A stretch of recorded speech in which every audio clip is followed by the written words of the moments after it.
Please, if you can go for the fourth seat.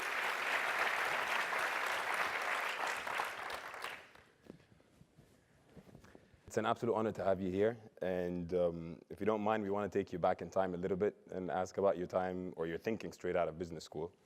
So we were very lucky to get enrolled into this program. And we got 2 years to add value to ourselves.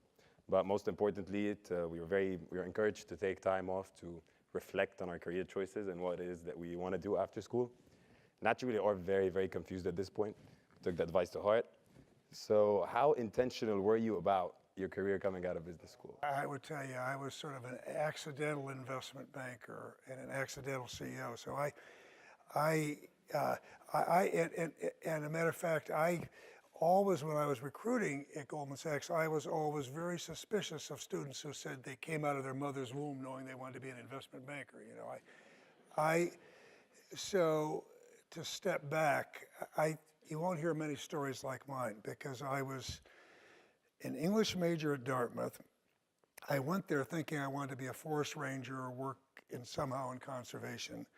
I was going to go to Oxford. I had a Reynolds scholarship. I was going to study English.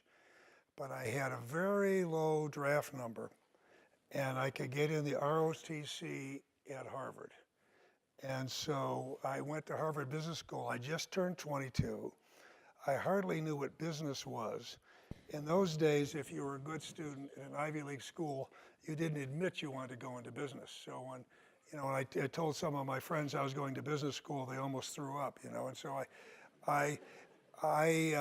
so I went and with no business experience, and I got to Harvard, and I'd been a very serious student, and I worked hard in college, but everybody seemed so much older.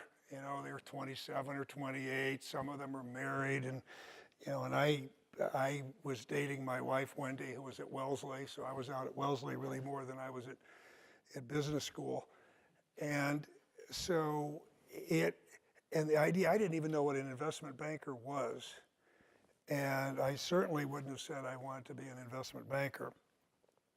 I had one professor I did a lot of work in one of the professor's classes, and he had worked in the Pentagon.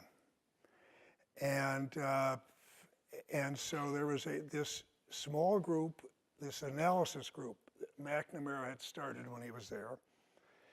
And I got asked one day whether I wanted to interview for this group.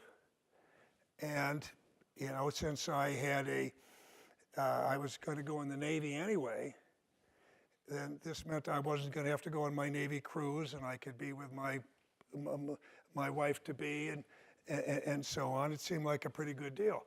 And it turns out that this group was there was 6 people. 4 of us went on to become CEOs. One was Steve Hadley, who became the National Security Advisor to George Bush.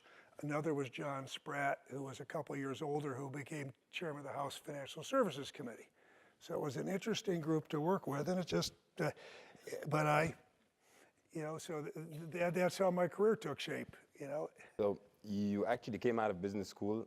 You took the 2 public office positions, Department of Defense, and then followed by the President Nixon's administration.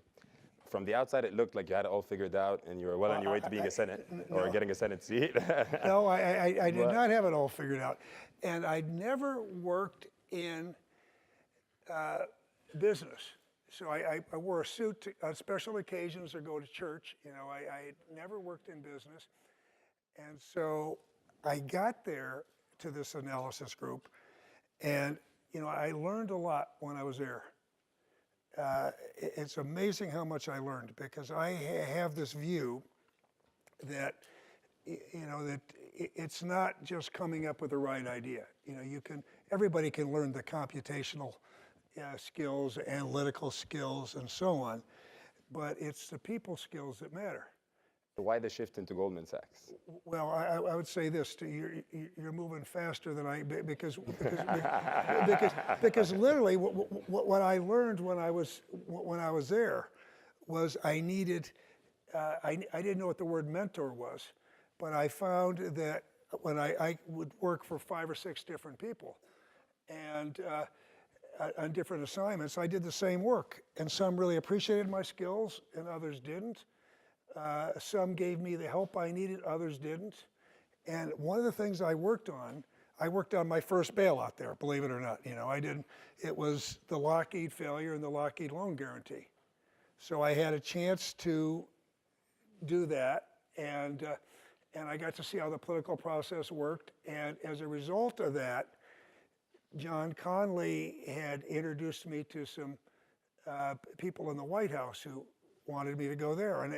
And so then I learned that almost as important as what I was doing is who I was doing it with. It really made a big difference. So I interviewed all of, the 6 different directors of the Domestic Council, and I picked the guy that maybe the least interesting work was going to be under him, but I thought I would learn a lot from him. And then it turned out I got to work on something I was very interested in, minimum wage, tax policy. I was the liaison with Treasury. And so one of the things I learned was that it was fun for me to work on financial problems. And that's why I decided on investment banking. And even investment banking was accidental because I thought I didn't want to work I knew I didn't want to work in New York. And so I talked to regional investment banks. And it was only when I had a job offer from a company called William Blair where the CEO said, yeah, we'd like to have you come here, but you're very aggressive, ambitious. We don't think you'll be happy with a regional firm. Why don't you talk to Goldman Sachs and Salomon Brothers? And with Goldman Sachs, they ranked like number 10 in the league tables in those days. And I ended up talking with a few other firms, Morgan Stanley, White Weld, and so on. But I really liked the people at Goldman Sachs. I met people like Bob Rubin and Steve Friedman and a whole bunch of names you wouldn't know, but they were the people that weren't there, but they made a big, and so I just basically said, I feel comfortable with the culture, and I learned that almost as important as what you do is who you do it with.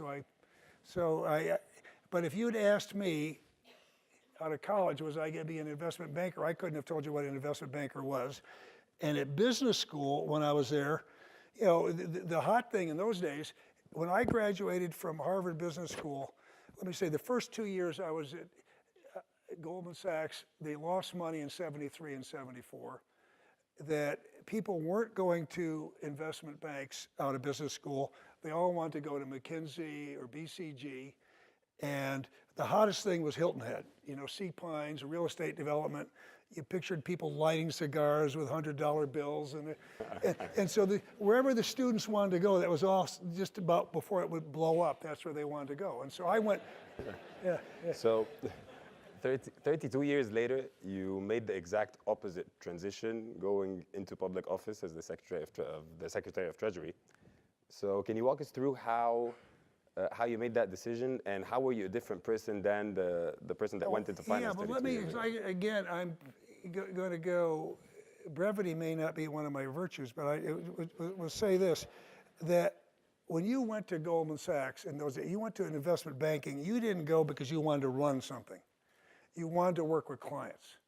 Okay, if you wanted to run something, you went to work for a real company. So I had no interest in running something. I wanted to work with clients. And so again, I'm just saying this in terms of career advice, because I am suspicious of career engineers, people that plan it out every step of the way. And I'd have people come up to me all the time at Goldman Sachs and say, Hank, should I do arbitrage, or should I do private equity, or should I be doing corporate finance? And I'd say, well, what is it you like? What is it you're going to do well in? And so I only wanted to work with clients. And so I was in Chicago working with clients and was really focused on a wide range of clients. I turned down a variety of promotions. I stayed in Chicago. When finally they put me on the management committee. I ended up starting a private equity division from Chicago, co-heading investment banking from Chicago, and getting Asia in my portfolio because my partner in New York said he wanted Europe, and he said Asia's closer to Chicago. So, so that's how, so my career took a whole lot of, it was only as time went on that I learned that I enjoyed managing. And then only when we had, Bob Rubin went to run, went to work for Bill Clinton, in the White House and then Treasury, and his co-head had a physical problem and had to leave at the same time Goldman Sachs had trading losses. And I was in Chicago and the management committee had to pick the next management team. I told my wife, it's going to happen over the weekend, don't worry, I'll come back. And Goldman Sachs had losses, and I had to have her send a couple suits. I had to go buy stuff. I stayed there, and I told her I'll just do this for 2 years, and it was a rolling 12, it was a rolling 2 years. I was there for 12 years. So I tell that story to say that if I think I had said, I want to run Goldman Sachs, I would have come in, and I don't think I ever would have run Goldman Sachs. I just focused on doing what I was doing in front of me, enjoying it, learning, and growing. Now, in terms of, being Secretary of the Treasury, it was interesting. I sit in this group because I think back to 2006, because I had agreed to be a speaker at Harvard Business School. And I had agreed to do that long before I thought I'd be Treasury Secretary. And so I was standing up talking to students, knowing that I was going to be Treasury Secretary. And I remember thinking, I used to go and recruit all the time. And I would say to people, the world is changing quickly, the pace of change is increasing, embrace change, change is your friend, et cetera, et cetera. And I was thinking, my stomach was churning as I was thinking about that change and thinking, oh my God, I'm gonna have to eat my own cooking, because we all say we like change, but we hate change, really. It's a difficult thing. And so as I was running Goldman Sachs, I enjoyed it. I thought I was doing it well. And so when I got the first approach from the White House, I immediately turned it down. I had a wife and a mother and 2 kids who were very, did not favor George Bush. And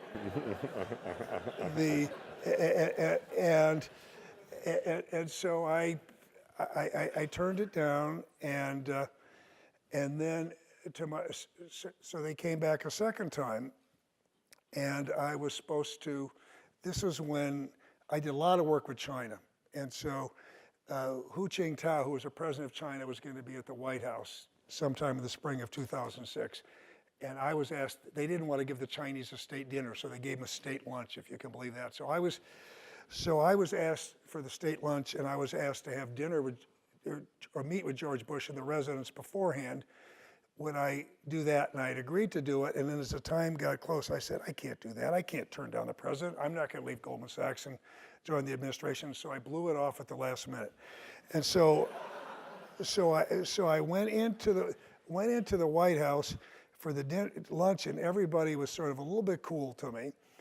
And as I was walking out with Wendy, it was a beautiful spring day, and I was looking at the Treasury building, and I thought back in the days when I was in the White House as a kid, and I'd go over and meet with George Shultz when he was at Treasury. And sort of a cloud came over my face, and Wendy said to me, well, I hope you didn't turn it down for me, sweetie, because if it was really important to you, I would have agreed to do it. And I said, no. And then when they came back the third time, I just realized that it was fear of failure. I realized that I knew I could do a good job as Treasury Secretary. I couldn't think of many people that had gone from business to government and come back left with a higher reputation than they'd come with. And so I just as soon as I realized that, I said, well, I'm not going to give in to that, and I accepted. And my family was in shock for a while. My mother said to me, by gosh, you started off working for Nixon and you're going to now finish working for Bush. You should be ashamed of yourself. And so I cried, et cetera, et cetera. And they all decided, as I did, they had great respect and liked him when they saw how he worked with me, and I had great respect for him, and it was a real pleasure. But so I tell you that in more detail. Do you see how some of these decisions, I mean, it's not like I said, okay, now I'm going to go to Goldman Sachs and I'll be Treasury Secretary. Things just worked out. Well, my mother was not a big fan of George Bush as well, and Yeah. and this actually makes me feel much better, and I'm sure it does all of you, about not having that strong of a plan coming out. So hopefully this will work out well. The next question I want to ask is, you stated several times that work-life balance is very important to you. And we are trying, one of the main skills or core skills we're trying to gain is the ability to influence large institutions. Now the cutthroat environment, 100-hour plus work weeks at Goldman Sachs are to some extent in contradiction with the work-life balance that you stated several times that you value. So when you were rising through the ranks and eventually running the organization, how did you think about managing or influencing that culture?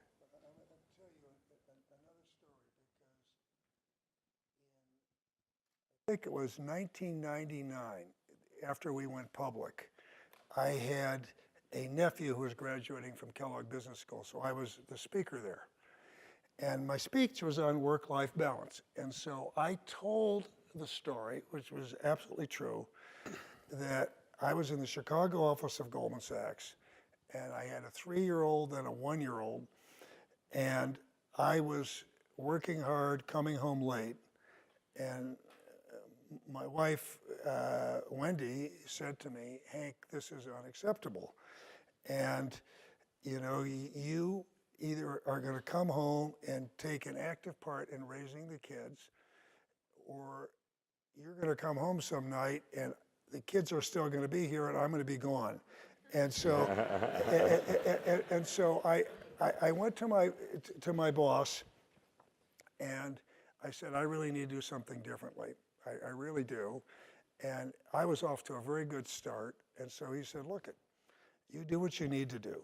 So my office was on the 60th floor of the Sears Tower. And if you can believe this, I would run at 4:30 from there to get the 4:42 train from the Chicago Northwestern to Barrington, Illinois. It got in at 5:25. I was home at 5:45. I would give the kids dinner. We'd give kids dinner. I'd give them a bath and I'd read the goodnight story. And I would I'd be reading in the great green room with a red balloon, good night moon, you know, I'd be going through this.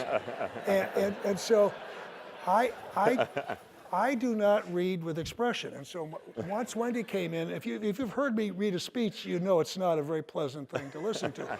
And so when Wendy came in and she said, slow down, read with expression. And when I did that, the kids both started crying and said, no, read like a daddy, not like a mommy.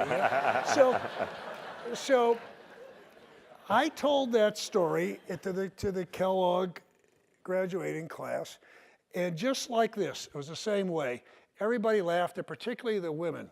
They loved it, and the mothers loved it, and they all liked me. And I walked out, and there was a partner of competitive partner at Solomon Brothers at the time named J. Ira Harris.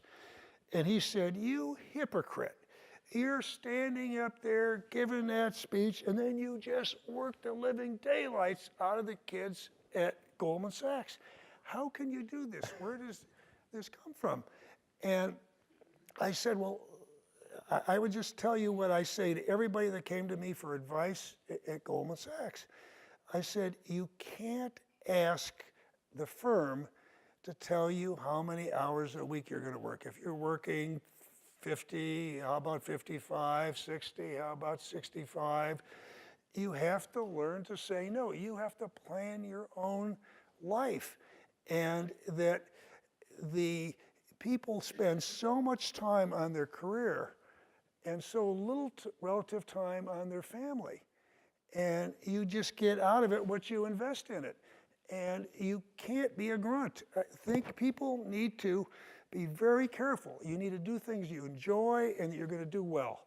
And if the only way you can do well is working more hours than someone else, you're going to lose out, because there's always going to be someone else who's going to work more. And so you need to find something, and then you need to have the you need to work to have a life away from the job. And I can tell you this, I know everybody's said this to you, but I can assure you this is the case. Probably the one thing I've done more than anyone else who's ever run a Wall Street firm is work with clients.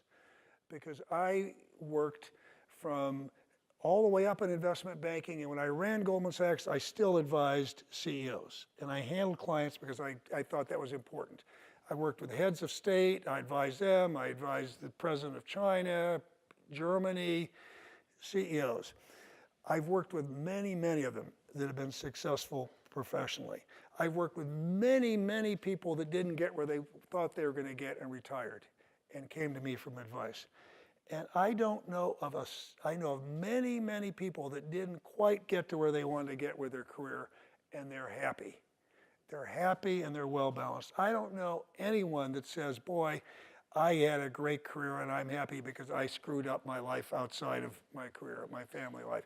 There's no one that feels that way. And I take it to the point where I encourage people to do things also in the not-for-profit area. When I ran Goldman Sachs, I chaired the Nature Conservancy. I chaired the Peregrine Fund. I encourage people to do these things. It makes you better at your career. It's not easy, and don't expect your bosses to take care of it. I mean, I think you need to take care of it. You need to get yourself in a situation where you can balance it. It is really, really important, really important. And so it's tricky.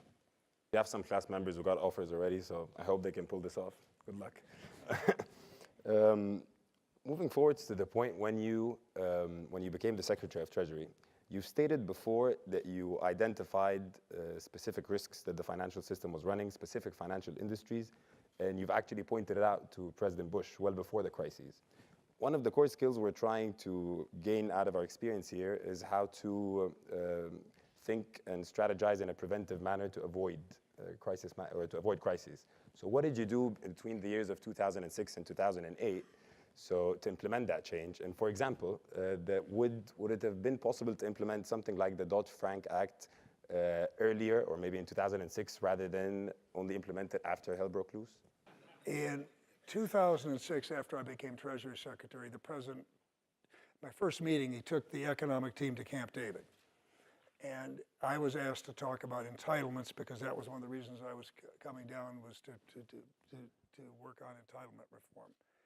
And I said, no, I'd like to speak about financial crises, because I'd been through one in 94 and 98, and I saw excesses in the system. Now, I saw nothing like the one we had coming. And when the President said to me, what will cause it? I said, I don't know. It will be, afterwards, it'll be clear, with people with 20/20 hindsight will say it's obvious.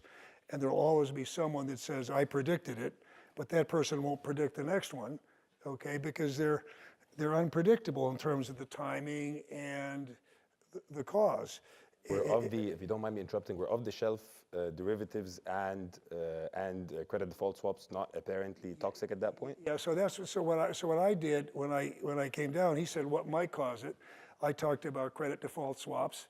I talked about a huge problem I saw, which had been working with Tim Geithner at the New York Fed to clean up, where they're just, I won't go into it, but there was a very big technical problem with credit default swaps.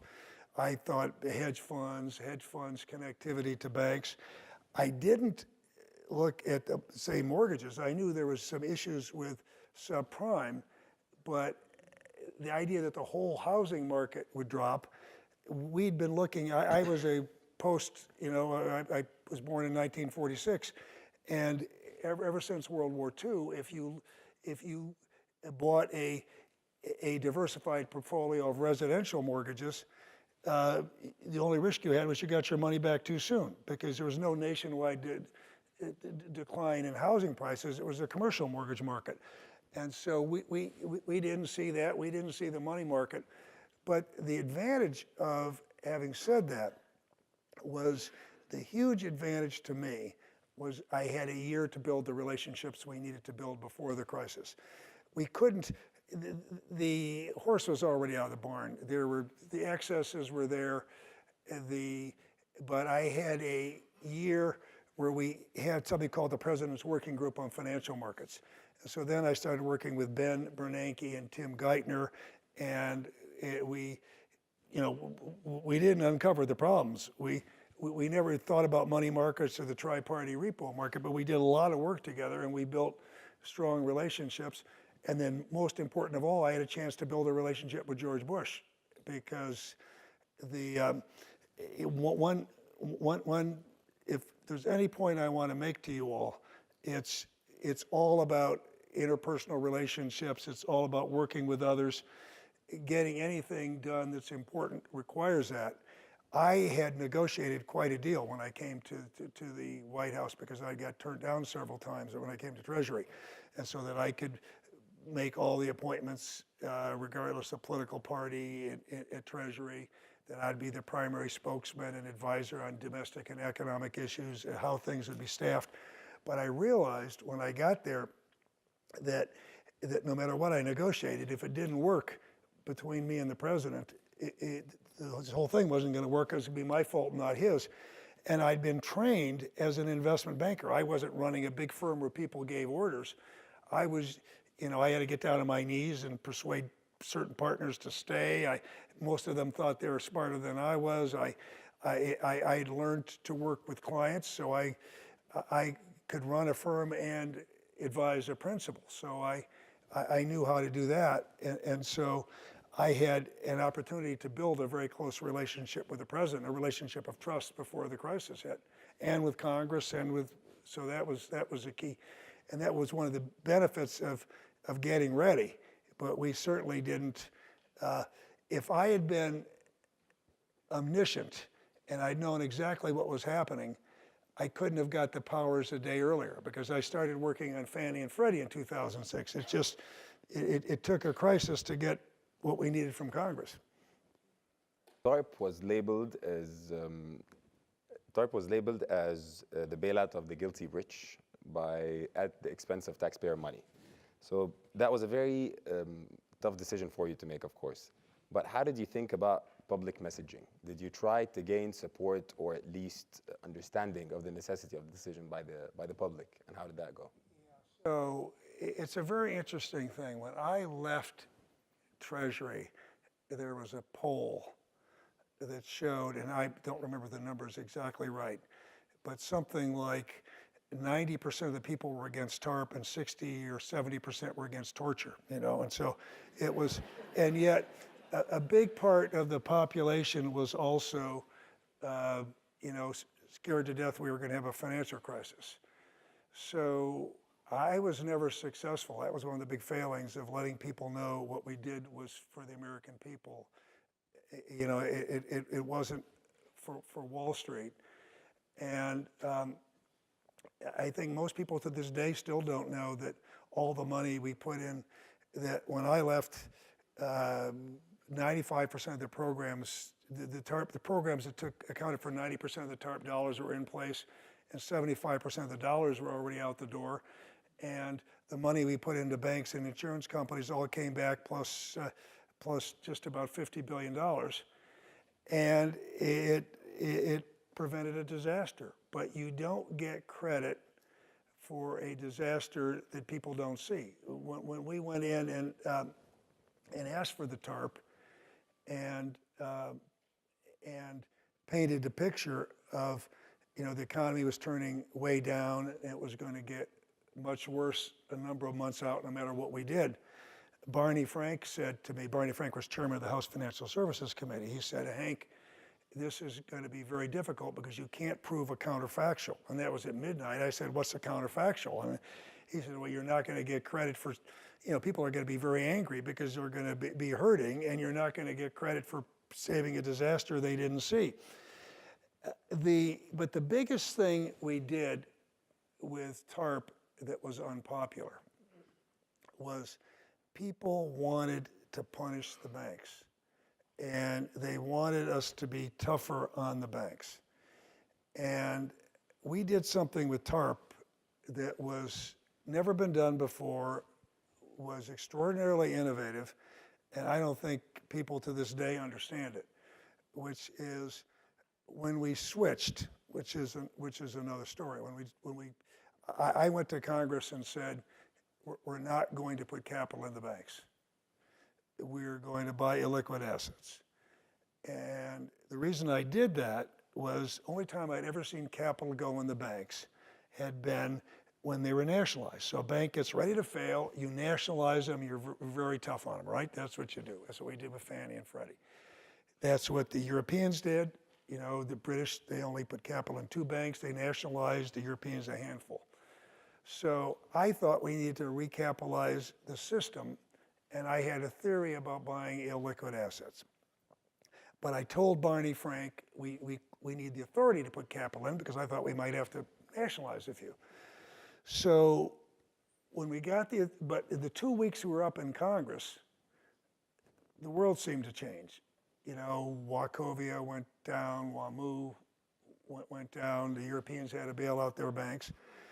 So I went to George Bush, and, you know, I would say when you're in a crisis, you're dealing with big, ugly problems are not going to be elegant, perfect solutions. So you got to make decisions. And if you're wrong, you got to be willing to change. So I went and I said, guess what? It's not going to work, you know, buying illiquid assets. We have to put capital in banks. And he said, well, how are you going to explain that to the whole world? I said, I don't know. I'll just say we made a mistake. We're going to put capital in the banks. And he said, good. Do what you're going to do to save the economy.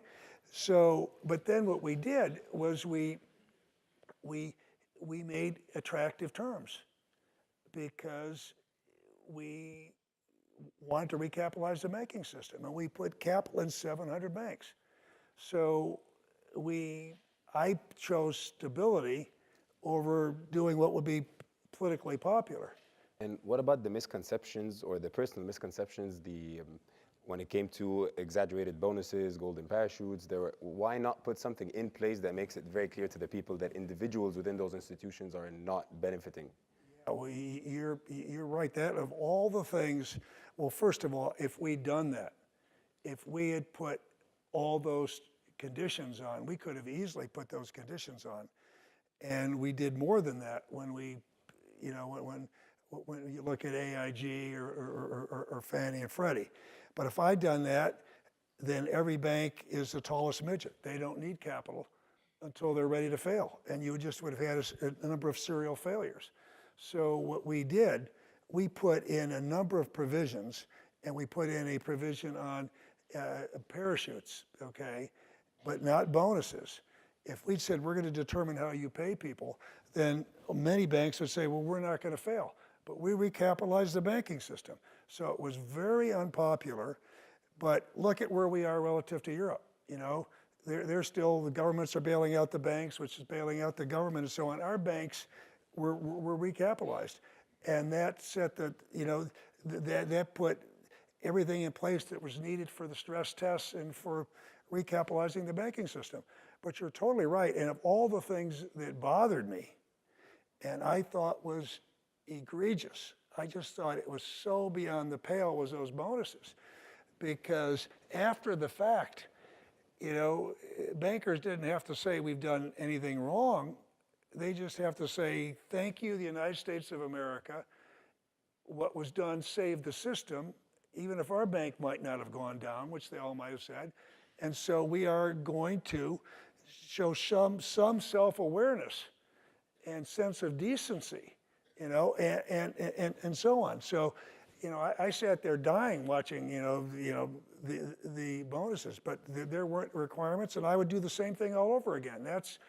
I tell you, that's why we recovered so quickly and why it worked, and the capital came back.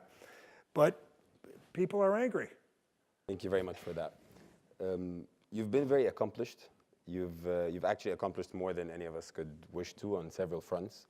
And after all of that, you decided to dedicate the rest of your life to the work at the Paulson Institute.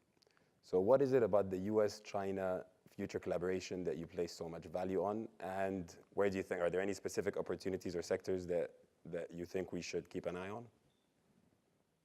Well, I would say this, first of all, as I look around here at you all, because you're here, you all are, we're all similar. We all want to make a difference, right? We all want to have a rich personal life. We want to do something professionally where we make a difference. And my theory is always, you need to say in today's world, where there's so many talented people, where do I have a comparative advantage? Where do I have the greatest chance to make a difference, where there's an intersection of something that I can do well and something that I enjoy? Okay, so two things happened over the course of my career. One of them was, serendipitously, I got to Asia. I got there at the right time. I met the Chinese leaders. And I was there, and I would just say, if you're interested, my Chinese version of my book came out, Dealing with China, which is a book I wrote. I wrote the first one on the crisis, was On the Brink, Dealing with China. The first third of the book is about investment banking in China, bringing how capital markets transactions brought Western know-how and capital that the leaders used to open up the country to competition. And so I was there. It really revived my career. I would have left Goldman Sachs. I was interested in maybe doing some other things. And I worked on the first big public offering for China Mobile, privatization, then the PetroChina, then the first bank deal, Bank of China. And so I worked alongside of people that if you were to name the people, the guy who runs the central bank, the guy who's the Minister of Finance, Lo Jiwei, Zhou Xiaotran, the central bank, Wang Qisheng, who's now runs a big anti-disciplinary committee and is on the standing committee. I worked with these people. President Xi Jinping, when I set up the Strategic Economic Dialogue, which I did as Treasury Secretary with China, I actually visited him in Hangzhou before I went to see the others, the leaders in Beijing. And so I helped him plan, when Xi Jinping visited the West Coast last September, he asked me to get together a group of CEOs to have to moderate a discussion with him. So I know these people, so I said I can make a difference there. And I always cared about conservation. Jim Morgan and I worked on the Asia Pacific Council of the Nature Conservancy. So I started, my wife got me involved in the Nature Conservancy. I worked in saving parks, setting up parks in Yunnan in China. So I've always cared about conservation. I've cared about the environment. And so if you care about the global ecosystem, if you think climate risk, climate change is the biggest economic risk by far we face in the world, and you want to do something about it, guess what? China's a place to be. Because if they don't make progress, nothing else we do makes much difference. And so I basically said, I care about the environment, I care about conservation, I've made enough money, I don't need to make more money, I'm gonna do NGO. So I set up the Paulson Institute, and I also, the Nature Conservancy asked me to do for them what I've done in China, which I set up the Latin American Council of the Nature Conservancy. So I got back from China on Saturday, and on the 9th, I'm going to Oaxaca, Mexico, where we're gonna have our meeting with the Nature Conservancy. So I work with business because in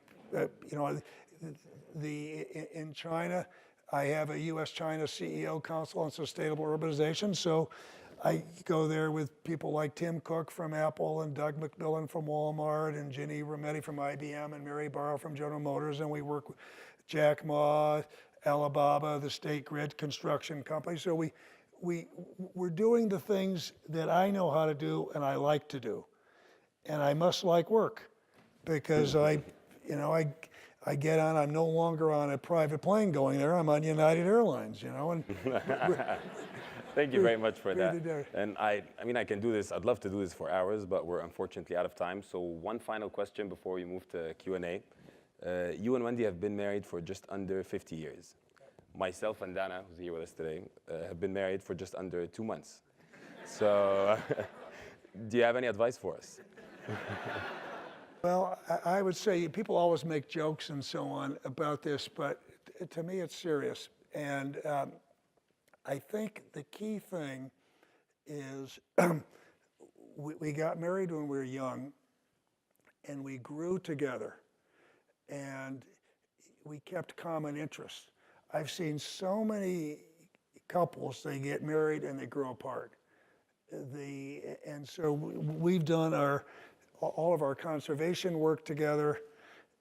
We've done so much jointly. When I was in, she's helped me immensely in China. Like many of our most important relationships were ones that we both built. We were last Thursday, is the two of us. I was asking her, please stay an extra day because we were going to have dinner with Premier Li Keqiang and his wife Cheng Hung, and she speaks beautiful English. She studied American, nature writing, literature. Studied the Transcendentalists Thoreau and Emerson, and so Wendy was there. We had a workshop on wetlands conservation, and Wendy was there doing that with me. So I think that the key is you need to find things that you can do together.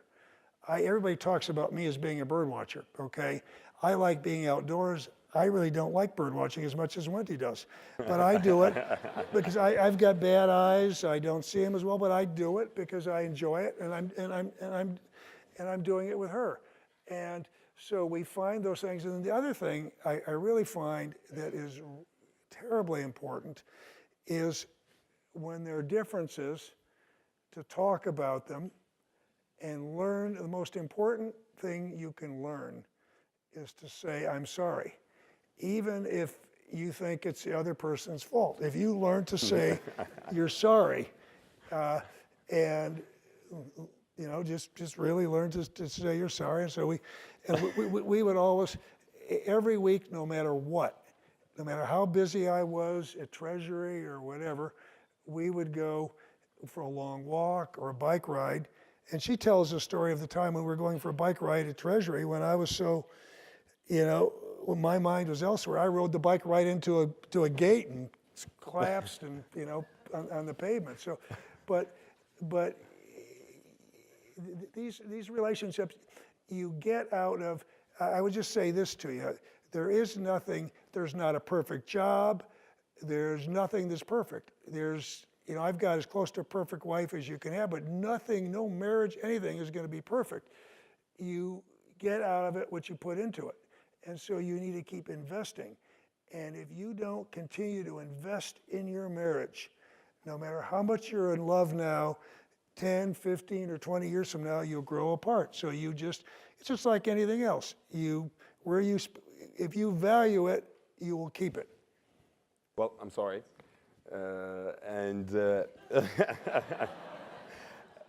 We'll move on to Q&A now. So when you're asking the question, please stand up and state your name. I wanted to ask, what do you think of the financial technology sector, and how do you think that's going to evolve and change the relationship between banks and consumers? What do you think of the evolution in the financial technology sector, and how do you think this will affect the relationship between the banks and the consumer? The evolution of what? The financial technology sector. The financial technology sector, fintech, okay. Fintech. And Sorry about that. okay. And because I tell you, it's amazing what's going on, and the time, and you look at what's going on in China with Alipay and so on. So it's extraordinary, and it is in China in particular, where you don't have all the financial infrastructure that we've got in other countries, it is growing very, very quickly. I think it's exciting. I think a paperless, if we ever get to a paperless financial system,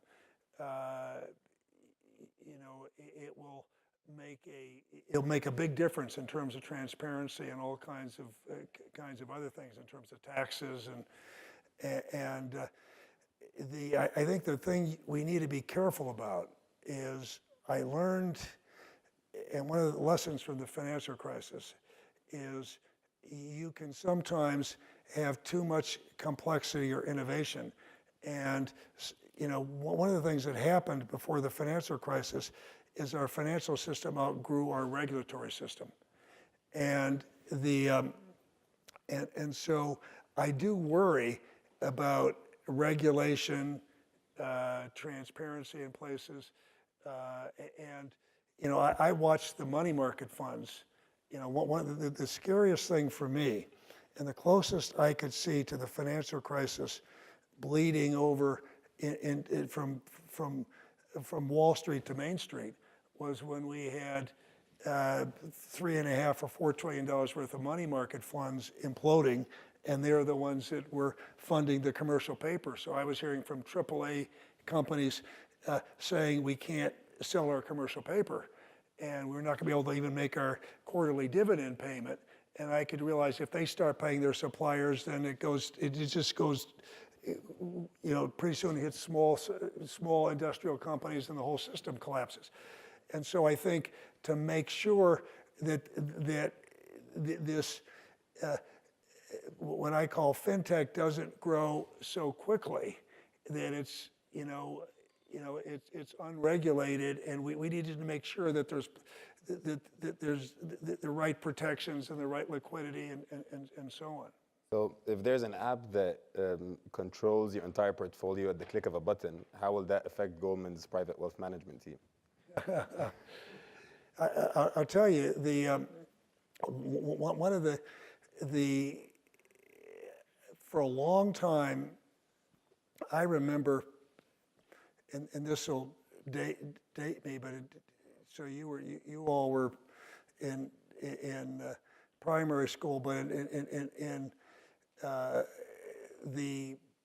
when we had the telecom internet bubble burst, when I was at Goldman Sachs in about 2000, and the years running up to that, everybody was saying, well, how is the internet going to change our business model? How is it going to disintermediate what we do? And I remember then we tried to set up a technology platform for a high net worth force.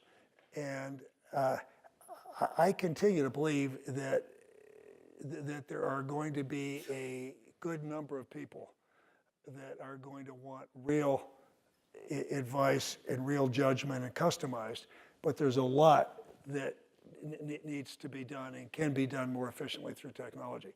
So, but that's the story. I mean, the concern, and what you all are going to deal with, we're dealing with right now, and is going to be a big, big factor in your business lifetimes, is the dark side of technology. It makes all of our lives better. We're not going to turn back the clock, but I will tell you, when you look at automation and technology and what's doing the labor markets, and the number of people that are going to be, anything that can be automated or routinized will be. So what you're going to see is people at the top are going to do very well, and there's going to be a lot of people without jobs or without the jobs they want. And how we come up with a political system that lets our democracy work and lets our economy continue to flourish is going to take a lot of interesting thought. And there's nothing you need to be afraid of, but that's another reason why it comes back to my advice to you. You can afford anything other than you need to keep learning and growing in any job you get, and get something that plays to your skill. It's going to take judgment and take wisdom, and they can't be, you're not going to be disintermediated by technology. Much. I think we have time for one more question. Please. Peter Spradling, thank you for coming to talk to us. So I was just thinking about, given the media reporting on the crisis and the book Too Big to Fail, and the narrative that both of those things cultivated, is there anything about this prevailing narrative that you feel is fundamentally misunderstood or you would want the public to know? You mentioned TARP and its implementation, but are there other things? I would say that I think Too Big to Fail got it largely right. If you want to read the narrative that got it totally right, you'd read On the Brink, because that was a first-hand account, and no one has been able to quarrel with any fact in the book the way it's written. But I would say that the other thing that people ask about all the time when they say, have you made major mistakes? And I say, well, I think the major ones, we made a lot of mistakes, but the major ones we corrected right on the battlefield.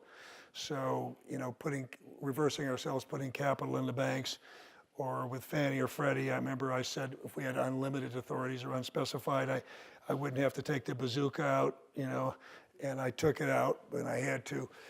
But I would say that we still have a surprising number of people that, despite the fact that Bernanke, Geithner, and I are all generally regarded to be straight shooters, don't believe us when they say we didn't have any authority, legal authority, that would have worked to save Lehman. And the fact is, but no one can tell us what that authority was we had, because we couldn't, we had no authority to guarantee debt or to put in capital. And what we learned when Bear Stearns was going down was a Fed loan didn't work when a bank was frankly unraveling. Everybody pulls their money and run. And so we were fortunate enough to have a buyer there, JP Morgan, and guaranteed the trading book. And so when Lehman went, we had AIG, Lehman, and Merrill all going at the same time. And frankly, it was terrible, but we got the best possible outcome. Because if Lehman had been bought, then B of A wouldn't have been able to buy Merrill. And Merrill was bigger, and they were going down immediately. And with AIG, we lucked out because the perception with all of us was there was this big liquidity crisis at the holding company, which was like a big hedge fund, and the underlying insurance companies, which had individual credit ratings, were money good.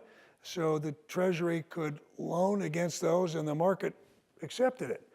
But by the time the market figured out, guess what? That wasn't the case. We now had the TARP, and we could put capital in. But at the end of the day, I realized that I've given up trying to explain that, because unless you were close to it, you're not going to really understand it that well anyway. And the fact is, bailouts shouldn't be. The whole thing was unpopular, and I don't think bailouts should ever be popular in the United States. And it's just. And when people screw up, if they take a risk and they succeed, they should be rewarded, and if they fail, they should fail. But the financial system is such that if it goes under, everybody pays. The only other thing, which I wish people knew and understood, and I think this is quite important, is that when there's a financial crisis, everybody always blames the banks. From the beginning of times, banks get 100% of the blame. And banks make all kinds of mistakes, and so some good comes out of that. But the root cause of a financial crisis is never the banks. And don't let anybody tell you it is. It is flawed government policies. And I don't care what the political system is, whenever you've got a big economy and you've got a banking system, there will be flawed government policies. They lead to excesses. Excesses manifest themselves in the banking system, and there will be failures. So the best you can hope for is to get to it before the excesses become too great and have the tools you need. And so the fintech question, the thing I'd be asking myself all the time about fintech is, everybody now is focused on the big banks. But I think the problem is that, if you regulate them so much and turn them into utilities, you force the risk out elsewhere. And a lot of the risk was, was in the tri-party repo system, was in the shadow banking market, money markets and so on. And, the basic risk comes in our financial system because whatever the size is, I forgot what the number is, $13, $14 trillion or whatever, 60% of that is deposits. Okay, the rest is wholesale funding. And so you're always going to have risks. And so the problem is if you just only blame the banks, you get to this, it's gone really far in the US, but then you don't focus on cleaning up the basic problems. What leads us to borrow too much, save too little? Okay, why don't we get around to fixing Fannie or Freddie?